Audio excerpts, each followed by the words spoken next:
शिव कुमार बटालवी। मेरे ख्याल विच ऐसा कोई भी ਸਾਹਿਤ ਨਾਲ जुड़िया बंदा नहीं जिसने ये नाम ना सुनिया होवे। पंजाबी ਸਾਹਿਤ नहीं, हिंदी ਸਾਹਿਤ, उर्दू ਸਾਹਿਤ, अंग्रेजी या होर भी बहुत सारिया भाषावां विच ट्रांसलेशन राहीं या अनुवाद राहीं शिव कुमार बटालवी सब लोगों तक पहुँचा है। पंजाब का मकबूल शायर और हिंदुस्तान के इतिहास विच पहला शायर जिन्हों सब तो घट उम्र विच साहित्य अकादमी अवार्ड मिला। हुण तक भी ये जो रिकॉर्ड है वो शिव कुमार बटालवी जी के नाम है। शिव कुमार बटालवी जिन्हों प्यार या बिरहा का कवि कहा जाता है, खास करके बिरहा का कवि कहा जाता है। वो बहुत सारिया जो कवितावां ने लोगों के मूँह ते भी चढ़िया हुई ने, जिस तरह जोबन रुत्ते जो भी मरदा, फुल बने जा तारा, जोबन रुत्ते आशिक मरदे या कोई कर्मा वाला, या मैनू तेरा शबाब लै बैठा, रंग गोरा गुलाब लै बैठा, दिल दा डर सी किते न लै बैठे, लै ही बैठा जनाब लै बैठा। उन्हां दी एक होर कविता है जो बिरहा दा रंग दिखाउंदी है। जे डाची सहकदी सस्सी नू पुन्नू थी मिला देंदी, तां तत्ती मान सस्सी दा मिट्टी विच रुला देंदी, भला होया कि सारा साउण बरसात ना होई, पता कि आलने दे टोटरू बिजली जला देंदी। इस तो इलावा होर भी कुछ कवितावां जिवें जाच मैनू आ गई गम खाण दी, हौली हौली रो के जी पर जाण दी, चंगा होया तू बेगाना हो गयो, मुक गई चिंता तेनू अपनाण दी।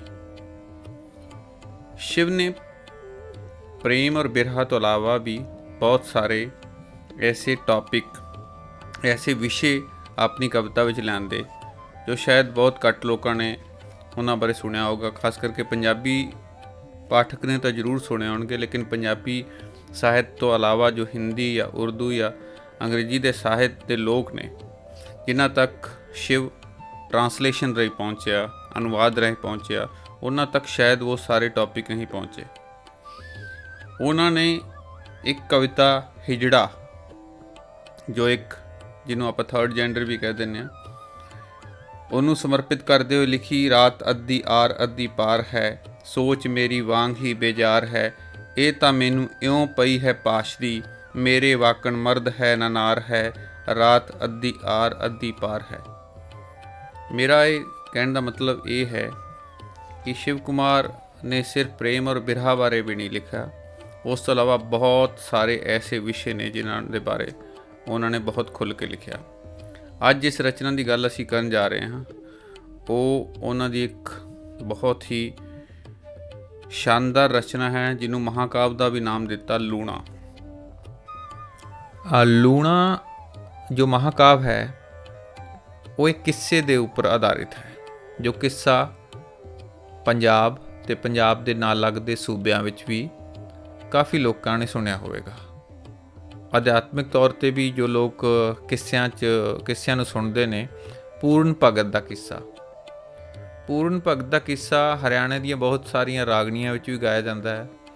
पंजाब च तां बहुत पहलां तो ही पूर्ण भगत का किस्सा लिखिया ते गाया गया। ये पूर्ण भगत के किस्से दे विच जो मेन किरदार ने, जिवें राजा सलवान है, माँ इच्छरा है जो पूर्ण दी है, पूर्ण भगत है, लूणा है, ये कुछ किरदार जो लए गए हैं। इस तो पहला जितना भी जद भी पूर्ण भगत का किस्सा लिखा गया तो पूर्ण नूं मुख भूमिका में रखा गया, लेकिन शिव कुमार ने पूर्ण नूं मुख भूमिका च ना रख के लूणा नूं इसका हीरो बनाया है। लूणा महाकाव्य की शुरुआत चंबे दे देश तो हुंदी है। चंबे का राजा वर्मन जिसका जन्मदिन है, वो राजे सलवान नूं, जो कि उसका खास मित्र है, सद्दा पत्र भेजता है। इसे समागम विच, जन्मदिन के समागम विच ही पहली बार सलवान लूणा नूं देखता है तो लूणा उत्ते मोहित हो जाता है तो उसनूं परनाउण या उसनूं विआउण की जिद करता है, जिसनूं वर्मन रोकता है।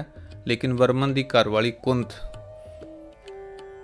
इस पूरे घटनाक्रम विच सलवान का साथ देंदी है। लूणा की इच्छा नूं जाने बिना उसनूं सलवान दे नाल विआह दिता जाता है। और जब इस गल का पता सलवान की पहली पत्नी इच्छरा नूं पता लगता है तो वह अपना घर बार छड्ड के ਆਪਣੇ ਪੇਕੇ ਚਲੀ ਜਾਂਦੀ ਹੈ, ਆਪਣੇ ਪਿਤਾ ਕੋਲ ਚਲੀ ਜਾਂਦੀ ਹੈ। ਔਰ ਸਲਵਾਨ ਲੂਣਾ ਨੂੰ ਲੈ ਕੇ ਰਾਜ ਮਹਿਲ ਵਿੱਚ ਪਹੁੰਚ ਜਾਂਦਾ ਹੈ।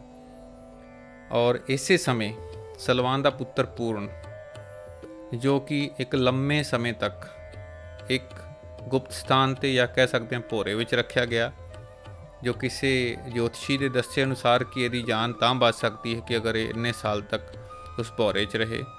ਇਸੇ ਸਮੇਂ ਉਹ ਭੋਰੇ 'ਚੋਂ ਬਾਹਰ ਆਉਂਦਾ ਹੈ ਅਤੇ ਦੇਖਦਾ ਹੈ ਕਿ ਉਹਦੀ ਮਾਂ ਇਛਰਾਂ ਆਪਣੇ ਪੇਕੇ ਚਲੀ ਗਈ ਹੈ। ਰਾਜ ਮਹਿਲ ਵਿੱਚ ਰਾਜੇ ਸਲਮਾਨ ਨੇ ਦੂਜਾ ਵਿਆਹ ਕਰ ਲਿਆ ਹੈ। ਦੂਜੀ ਪਤਨੀ ਦਾ ਨਾਮ ਲੂਣਾ ਹੈ।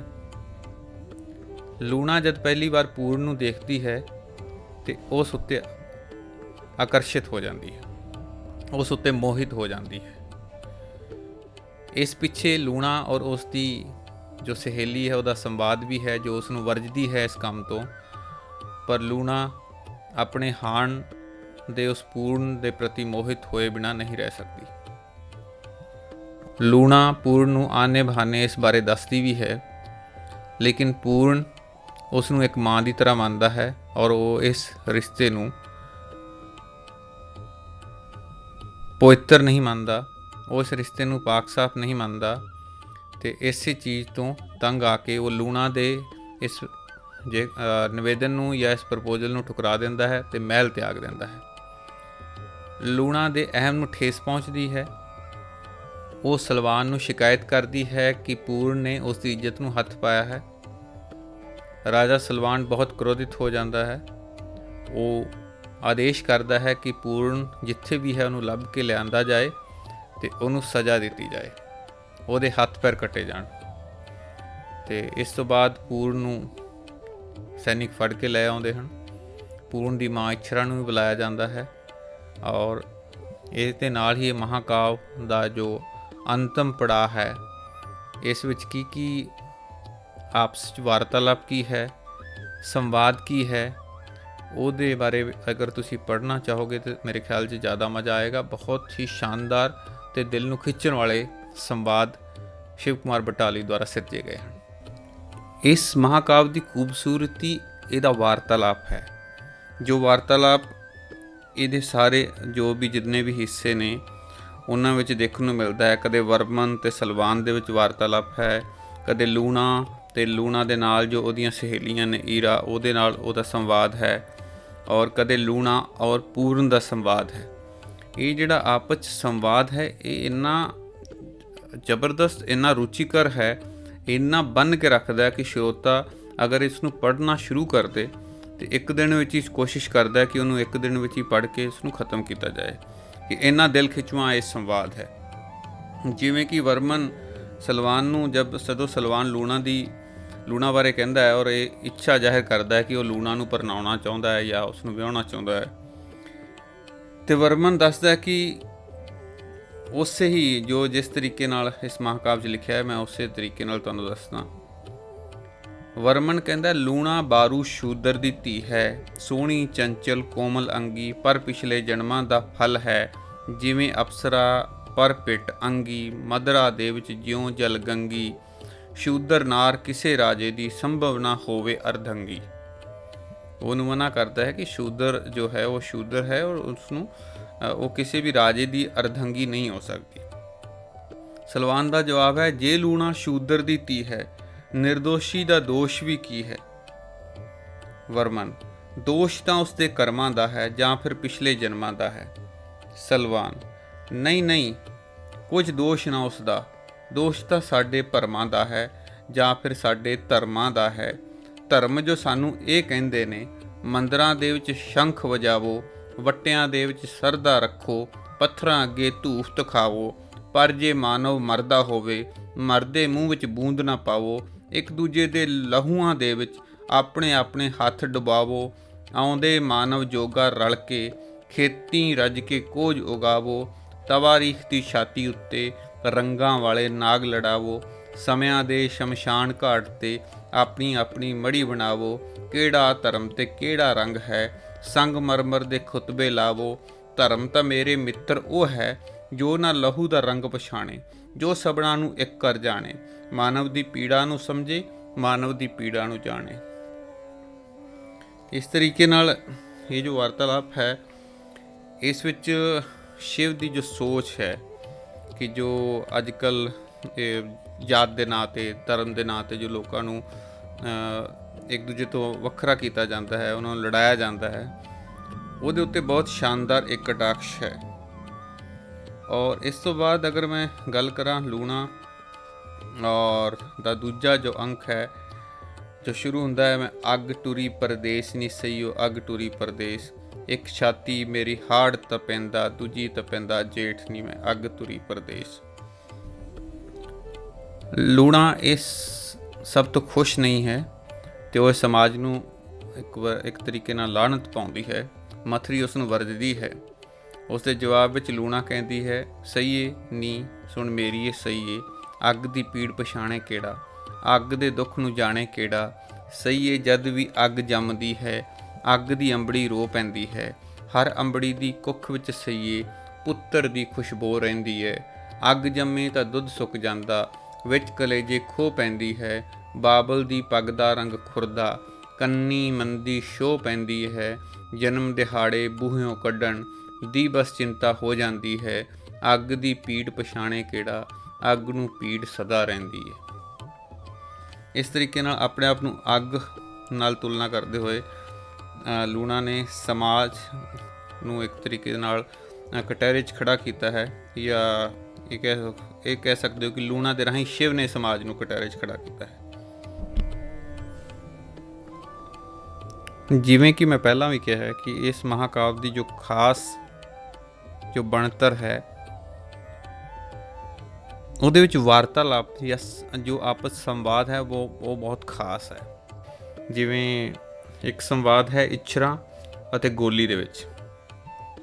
ਜਦੋਂ ਇੱਛਰਾਂ ਨੂੰ ਪਤਾ ਲੱਗਦਾ ਹੈ ਕਿ ਰਾਜੇ ਸਲਵਾਨ ਨੇ ਲੂਣਾ ਨਾਲ ਵਿਆਹ ਕਰ ਲਿਆ ਦੂਜਾ, ਉਦੋਂ ਉਹਦਾ ਔਰ ਉਸ ਦੀ ਗੋਲੀ ਦਾ ਸੰਵਾਦ ਹੁੰਦਾ ਹੈ।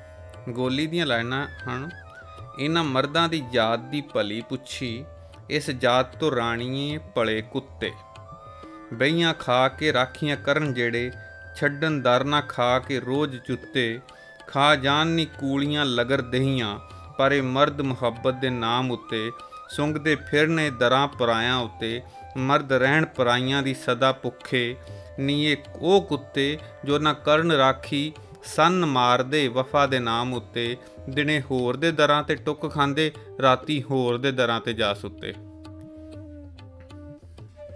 ਇਸੇ ਤਰ੍ਹਾਂ ਇੱਕ ਹੋਰ ਸੰਵਾਦ ਹੈ ਜੋ ਸਭ ਤੋਂ ਅਹਿਮ ਸੰਵਾਦ ਹੈ, ਜਿਸ ਨੂੰ ਕਹਿ ਸਕਦੇ ਹਾਂ ਕਿ ਸ਼ਿਵ ਕੁਮਾਰ ਨੇ ਇਹਦੇ ਵਿੱਚ ਇੱਕ ਤਰੀਕੇ ਨਾਲ ਫੈਮਿਨਿਜ਼ਮ ਜਾਂ ਨਾਰੀਵਾਦ ਨੂੰ ਜੋ ਇੱਕ ਫਿਲਾਸਫੀ ਹੈ ਉਹਦੇ 'ਤੇ ਆਧਾਰਿਤ ਹੈ।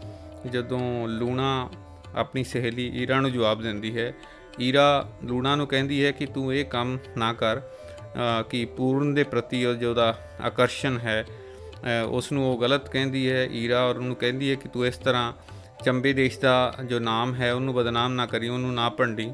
ਅਤੇ ਇਸ ਦੇ ਜਵਾਬ ਵਿੱਚ ਲੂਣਾ ਕੀ ਕਹਿੰਦੀ ਹੈ, ਈਰਾ ਤੂੰ ਵੀ ਸੱਚ ਸੁਣਾਇਆ, ਤੂੰ ਵੀ ਲੂਣਾ ਦੇ ਜ਼ਖਮਾਂ 'ਤੇ ਮੱਤਾਂ ਦਾ ਬਸ ਲੂਣ ਹੈ ਲਾਇਆ, ਤੈਨੂੰ ਵੀ ਕੁਝ ਸਮਝ ਨਾ ਆਇਆ, ਧਰਮੀ ਬਾਬਲ ਪਾਪ ਕਮਾਇਆ, ਲੜ ਲਾਇਆ ਮੇਰੇ ਫੁੱਲ ਕੁਮਲਾਇਆ, ਜਿਸ ਦਾ ਇੱਛਰਾਂ ਰੂਪ ਹੰਡਾਇਆ, ਮੈਂ ਪੂਰਨ ਦੀ ਮਾਂ ਪੂਰਨ ਦੇ ਹਾਨ ਦੀ, ਮੈਂ ਉਸ ਤੋਂ ਇੱਕ ਚੁੰਮਣ ਵੱਡੀ, ਪਰ ਮੈਂ ਕੀਕਣ ਮਾਂ ਉਸ ਦੀ ਲੱਗੀ, ਉਹ ਮੇਰੀ ਗਰਭ ਜੂਨ ਨਾ ਆਇਆ, ਸਈਏ ਨੀ ਮੈਂ ਧੀ ਵਰਗੀ ਸਲਵਾਨ ਦੀ, ਪਿਤਾ ਜੇ ਧੀ ਦਾ ਰੂਪ ਹੰਡਾਵੇ, ਤਾਂ ਲੋਕਾਂ ਨੂੰ ਲਾਜ ਨਾ ਆਵੇ, ਜੇ ਲੂਣਾ ਪੂਰਨ ਨੂੰ ਚਾਵੇ, ਚਰਿੱਤਰਹੀਨ ਕਹੇ ਕਿਉਂ ਜੀਬ ਜਹਾਨ ਦੀ, ਚਰਿੱਤਰਹੀਨ ਤੇ ਤਾਂ ਕੋਈ ਆਖੇ, ਜੇਕਰ ਲੂਣਾ ਵੇਚੇ ਹਾਸੇ, ਪਰ ਜੇ ਹਾਨ ਨਾ ਲੱਭਣ ਮਾਪੇ, ਹਾਨ ਲੱਭਣ ਵਿੱਚ ਗੱਲ ਕੀ ਹੈ ਅਪਮਾਨ ਦੀ। ਇਸ ਮਹਾਕਾਵਿ ਵਿੱਚ ਸ਼ਿਵ ਤੇ ਇੱਕ ਹੋਰ ਜਿਹਨੂੰ ਕਹਿ ਸਕਦੇ ਹਾਂ ਵਿਚਾਰਧਾਰਾ ਦਾ ਵੀ ਅਸਰ ਦਿਖਦਾ ਹੈ, ਜੋ ਵਿਚਾਰਧਾਰਾ ਸਿਗਮੰਡ ਫਰਾਇਡ ਦੀ ਸੀ, ਜਿਹਨੂੰ ਕਿਹਾ ਜਾਂਦਾ ਸੀ ਫਰਾਇਡਵਾਦੀ ਜੋ ਵਿਚਾਰਧਾਰਾ ਹੈ। ਉਹਦੀਆਂ ਕੁਝ ਸਤਰਾਂ ਨੇ, ਇੱਥੇ ਹਰ ਬਾਬਲ ਹੀ ਆਪਣੀ ਧੀ ਤੇ ਮਰਦਾ, ਤੇ ਇੱਥੇ ਹਰ ਮਾਂ ਹੀ ਪੁੱਤਰ ਤੇ ਹੈ ਮਰਦੀ, ਬੇਹੀ ਰਤ ਸੱਜਰੀ ਨੂੰ ਛਲਦੀ, ਹਰ ਇੱਕ ਨਾਰ ਵਿਲੰਬਿਤ ਆਤਮਘਾਤ ਹੈ ਕਰਦੀ, ਆਪਣੀ ਹੀ ਉਮਰਾਂ ਦੇ ਪਾਲੇ ਵਿੱਚ ਹੈ ਠਰਦੀ, ਆਪਣੇ ਹੀ ਅੰਗਾਂ ਦੀ ਅਗਨੀ ਵਿੱਚ ਹੈ ਸੜਦੀ, ਨਿਤ ਕਿਰਨਾਂ ਦਾ ਰੱਸਾ ਵਟ ਕੇ ਸੂਲੀ ਚੜ੍ਹਦੀ, ਪਰ ਨਾ ਜਿਉਂਦੀ ਪਰ ਨਾ ਮਰਦੀ। ਔਰ ਆਖਿਰ ਵਿੱਚ ਜਦ ਲੂਣਾ ਪੂਰਨ 'ਤੇ ਦੋਸ਼ ਲਾਉਂਦੀ ਹੈ ਔਰ ਰਾਜਾ ਸਲਵਾਨ ਪੂਰਨ ਦੇ ਹੱਥ ਪੈਰ ਕੱਟਣ ਦਾ ਆਦੇਸ਼ ਦੇ ਦਿੰਦਾ ਹੈ, ਤਾਂ ਈਰਾ ਉਹਨੂੰ ਕਹਿੰਦੀ ਹੈ ਕਿ ਇਹ ਤੂੰ ਬਹੁਤ ਕਹਿਰ ਕੀਤਾ, ਇਹ ਬਹੁਤ ਪਾਪ ਹੈ। ਤਾਂ ਲੂਣਾ ਅੱਗੋਂ ਜਵਾਬ ਦਿੰਦੀ ਹੈ ਕਿ ਹਾਂ ਝੂਠ ਹੈ, ਹਾਂ ਕਹਿਰ ਹੈ, ਹਾਂ ਪਾਪ ਹੈ, ਹਾਂ ਪਾਪ ਹੈ। ਪਾਪ ਦੀ ਮੁਕਤੀ ਲਈ ਕਰਨਾ ਹੀ ਪੈਂਦਾ ਪਾਪ ਹੈ, ਪਾਪ ਦਾ ਵਧਣਾ ਹੀ ਹੁੰਦਾ ਪਾਪ ਦਾ ਵਸਨਾਸ਼ ਹੈ। ਨਾਰੀ ਜੇ ਹੋਵੇ ਮਿਹਰਬਾਨ, ਨਾਰੀ ਦੇ ਜੇਡਾ ਵਰ ਨਹੀਂ, ਨਾਰੀ ਜੇ ਕਿਧਰੇ ਵਿਗੜ ਜਾਏ ਤਾਂ ਕਾਲ ਹੈ, ਸਰਾਪ ਹੈ, ਕੀ ਪੁੰਨ ਹੈ, ਕੀ ਪਾਪ ਹੈ। ਹਰ ਪਾਪ ਸ਼ਾਇਦ ਪੁੰਨ ਹੈ, ਹਰ ਪੁੰਨ ਸ਼ਾਇਦ ਪਾਪ ਹੈ। ਔਰ ਅੰਤ ਵਿੱਚ ਮੈਂ ਬਸ ਇੰਨਾ ਹੀ ਕਹਿਣਾ ਚਾਹਾਂਗਾ ਕਿ ਜੋ ਵੀ ਸ਼ਿਵ ਨੂੰ ਪੜ੍ਹ ਚੁੱਕੇ ਨੇ ਜਾਂ ਪੜ੍ਹਨਾ ਚਾਹੁੰਦੇ ਨੇ, ਉਹ ਸ਼ਿਵ ਕੁਮਾਰ ਦੀ ਇਸ ਕਿਤਾਬ ਨੂੰ ਲੂਣਾ ਨੂੰ ਜ਼ਰੂਰ ਪੜ੍ਹਨ। ਇੱਕ ਬਹੁਤ ਹੀ ਸ਼ਾਨਦਾਰ, ਮੈਂ ਉਹਦੇ ਵਿੱਚੋਂ ਕੁਝ ਸੰਵਾਦ ਤੁਹਾਡੇ ਸਾਹਮਣੇ ਰੱਖੇ ਹੈ, ਪਰ ਸੱਚ ਜਾਣਿਓ ਇਹਦੇ ਵਿੱਚ ਹਰ ਸੰਵਾਦ ਇੰਨਾ ਹੀ ਦਿਲ ਖਿਚਵਾਇਆ ਹੈ ਜਿੰਨੇ ਸੰਵਾਦ ਮੈਂ ਤੁਹਾਨੂੰ ਸੁਣਾਏ ਹੈ। ਇਸੇ ਦੇ ਨਾਲ ਫਿਰ ਮਿਲਦੇ ਹਾਂ ਕਿਸੇ ਨਵੀਂ ਕਿਤਾਬ ਦੇ ਬਾਰੇ ਤੁਹਾਨੂੰ ਦੱਸਣ ਲਈ ਔਰ ਤੁਹਾਡੇ ਤੋਂ ਕਮੈਂਟਸ ਦੇ ਜ਼ਰੀਏ ਕੁਝ ਹੋਰ ਜਾਣਕਾਰੀ ਲੈਣ ਲਈ। ਧੰਨਵਾਦ।